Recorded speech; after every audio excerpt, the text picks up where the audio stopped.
ओम श्री सरस्वत्यै नमः। पंचदशाधिकशततमी कक्षा।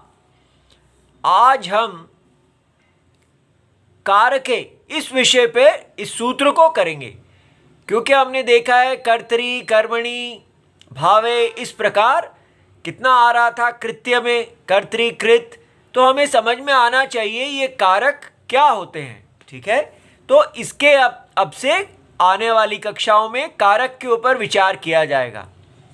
तो आप अपनी अष्टाध्यायी सूत्र पाठ अवश्य खोलिए और उसमें कारके सूत्र देखिए। ये 1423 है और ये एक अधिकार सूत्र है।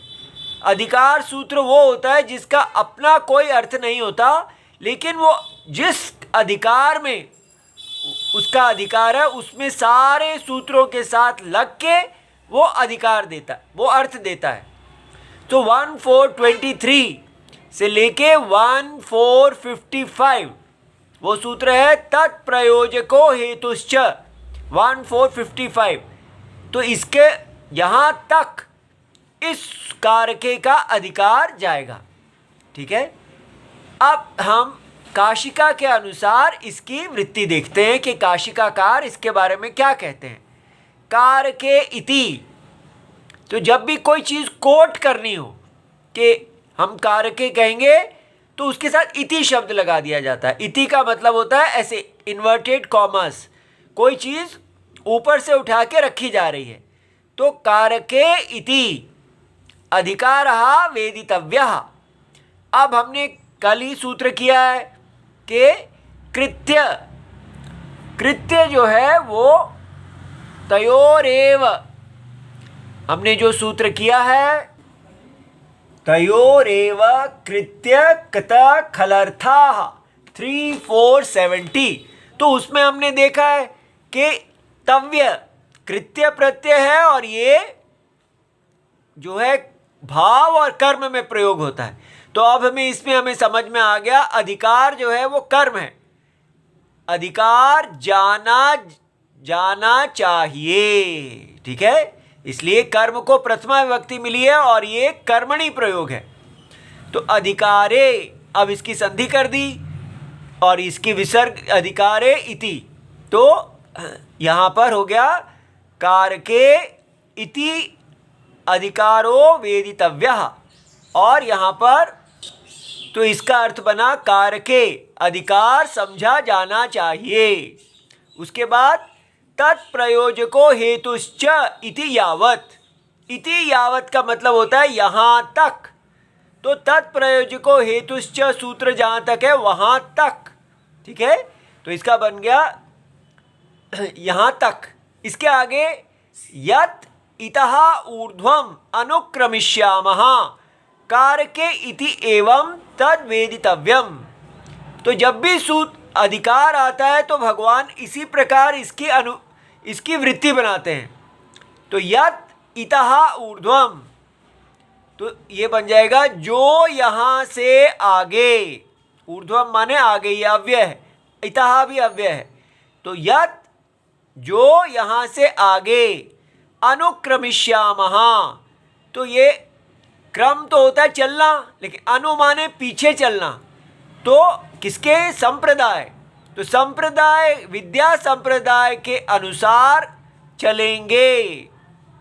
ठीक है, वह कारके इति एवं वेदितव्यम। तो वहाँ कारके इस प्रकार कारक होने पर समझा जाना चाहिए। तो जो भी संज्ञा होगी उसको हम कहेंगे ये संप्रदान है कारक होने पर। ऐसे कारके ये शब्द संज्ञा सूत्र में कैसे जोड़ा जाएगा? जो संज्ञा सूत्र है कारके इति विशेषणम, ऐसा तो कारक क्या है? विशेषणम अपादानादि संज्ञा विषयम अधिक्रियते।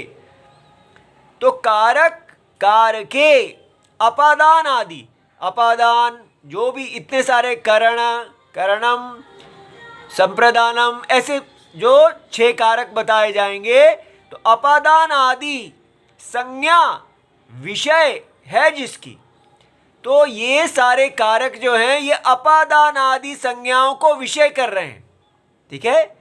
तो इसलिए वह विशेषण अधिकृत की जाती है। तो कारके अपादान को विषय करने वाली विशेषण है। इसलिए जब भी आप आगे वृत्ति बनाएंगे तो आप कहेंगे कारकम अपादान संज्ञम भवति। ये जो भी संज्ञा आएगी उसका विशेषण बन जाएगा कारकम। समझ गए? अच्छा जी। तो कारकम विशेषणम और जो संज्ञा है वो विशेष्य। अब हम कहते हैं कारक का अर्थ क्या है जी? तो कारक शब्द च निमित्त पर्यायः। तो कारक शब्द निमित्त का समान अर्थक है। शब्द होता है निमित्त, तो क्रिया के होने में जो निमित्त है वह कारक है। हेतु इति, और हेतु शब्द जो है वो भी कारक का ही अर्थ है। कारक क्रिया का हेतु कारणम है, इस प्रकार। तो इसका हो जाता है क्रियायाः निवर्तकम कारकम।